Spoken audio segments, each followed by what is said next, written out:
So there's real power in our numbers, but there's things that we've got to be mindful of in terms of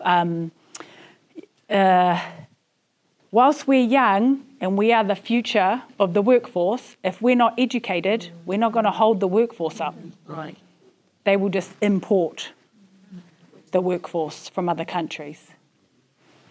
They talk about generally one of the most important numbers is your regeneration. So where in the past it used to be like pi was the most important number, there's a number called, 2.1 is your fertility rate or your ability to regenerate your population. So China's number is 1.4.